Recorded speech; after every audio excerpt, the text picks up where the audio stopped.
AT&T reported earnings today, and the stock is down over 9%. I thought it would be a strong but boring quarter for the company. However, that's not how the market is reacting. In this video, I'm going to break down AT&T's latest earnings report, explain why the stock is falling, and share an interview with the AT&T CEO reacting to the news. My name is Zach, and you should leave a like and subscribe to the channel if you enjoyed the video. This was AT&T's first quarter since they officially spun out Warner Media into the new company Warner Bros. Discovery. As a result of this transaction, they decided to reduce their dividend payout. This made sense since they were losing those earnings, but they reduced it a little bit more to help fund their 5G expansion. So what was so bad about their Q2 report? At the surface, nothing. They actually beat expectations across the board. Revenues came in at $29.6 billion, which beat estimates by $130 million. Non-GAAP EPS came in at 65 cents, beating estimates by 3 cents. AT&T's mobility segment set record levels of customer additions, including the best second quarter postpaid phone net adds in more than a decade with 813,000. This followed up their best Q1 net adds in over a decade. Over the past 2 years, they've added more than 6.1 million postpaid phone net adds. Also, AT&T already achieved their end-of-year goal of covering 70 million people with mid-band 5G spectrum, and they are now on track to approach 100 million people with mid-band 5G spectrum by the end of the year. Great news. In fiber, AT&T delivered subscriber growth near second quarter record levels with 316,000 AT&T fiber net adds. This brings total net additions over the past 2 years to nearly 2.3 million, including 10 straight quarters of more than 200,000 net adds. Fundamentally, this is all good news for the business. So where was the negative? The negative came in free cash flow for Q2 and their guidance for the full year. In Q2, they generated $1.2 billion of free cash flow, which was way below expectations of $4.62 billion. The reason they missed was because they significantly increased the pace of their 5G expansion and purchased large quantities of devices to support their growing customer net additions. AT&T CEO John Stankey explains this in the interview I will share later in the video. With all this capital spending, it's starting to make sense why AT&T was urgent to move off of Warner Media and reduce the dividend. This has given them a lot more flexibility to increase investment and strategically focus on growing the telecom business. You can definitely see the beginning of that strategy playing out. So this news is very negative in the short-term financial sense, but you could make the business argument it was the right decision. Additionally, they reduced their 2022 full-year free cash flow guidance to $14 billion from $16 billion. So they still expect a strong second half of the year and may have front-loaded their capital investments. Let's listen to this interview of AT&T CEO John Stankey explaining the Q2 earnings. Afterwards, I'm going to break down whether I think this is a good buying opportunity for AT&T stock.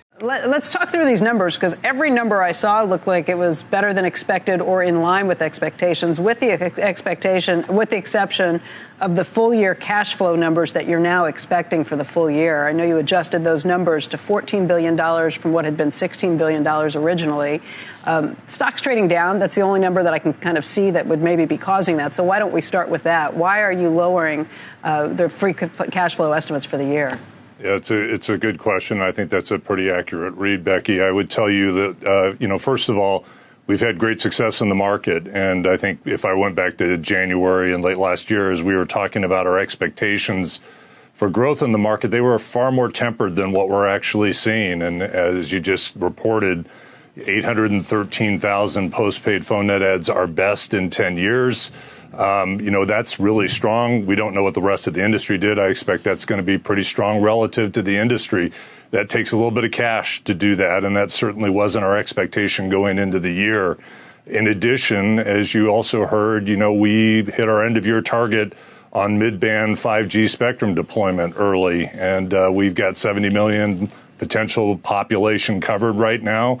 That's a big change. We did over 2 million new connected locations in our fiber build, which took a lot of capital to do that. So the machine's running pretty good right now, and my decision was to kind of let it run because these are really important growth foundational issues for the business moving forward.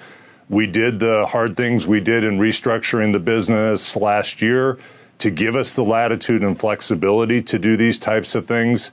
And, then we've also seen a little bit of working capital issues as we've moved through it. There's clearly some dynamics going on in the economy where we have customers that are stretching out their payments a bit. We expect that they're going to continue to pay their bills, but they're taking longer to do it. That's not atypical in an economic cycle, and we're starting to see maybe the bottom end of the subscriber base making some decisions between, am I paying this bill this month or that bill this month, given some of the pressures they're seeing at home. Let's break that down, because those sound like two very different stories, almost a tale of two cities at this point. What you're seeing is you were spending more to lay that fiber more quickly than anticipated. You got to where you wanted to be with 5G 6 months ahead of time, so you were spending more on that end of things.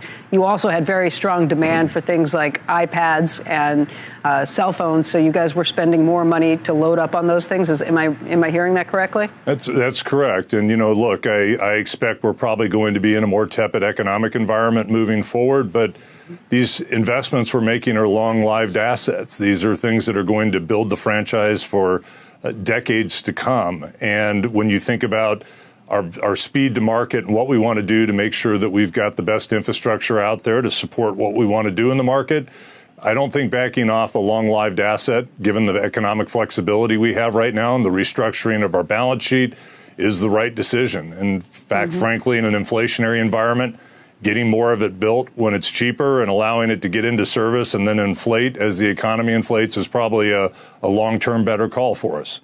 The fundamentals of AT&T's telecom business are the best they've been in years. They now have more flexibility to invest for growth and are taking advantage of it. However, the free cash flow miss was really large and not what the market is looking for. Also, Stanky mentioned that the lower end of customers are taking longer to pay bills, which is not good news. So there are definitely some negatives there, which is driving the stock price down. That said, I think the price decline makes AT&T's stock far more attractive if you're looking to buy. Their growth is improving, and the underperformance of free cash flow in this quarter was due to them investing more for the future. The stock is now trading at a 6% dividend yield. This is awesome, considering that's after the dividend has already been reduced. The payout ratio is now much lower, and they have room to slowly grow the dividend over time. Now may be a good time to add AT&T to your dividend stock portfolio. It's at an attractive valuation. Keep in mind, though, that this is a slow growth company. What am I doing with my AT&T stock? I'm not buying any more just yet. I've been trying to shift my focus towards higher growth dividend companies, but AT&T is so cheap right now that it's getting to an interesting place. If you're focused on current dividend income, this would be a very interesting buy. I'm definitely happy to reinvest my dividends and acquire more shares at this low price. I have $144 in dividends coming on August 1st, and I'm way more excited about it now that it's fallen in price. If you're looking for other dividend stocks to buy at a great value, I just made a video about 5 dividend stocks to buy right now. Check it out. However, don't take my advice blindly and be sure to do your own research before making any investment decisions. Thank you for watching Dividend Data. You can sign up for dividenddata.com to use my software and join a Discord community of like-minded investors. If you follow me on Twitter, link in the description, you can get real-time updates of my buys and dividends coming in. Link in the description. Please leave a comment below, and thank you for watching.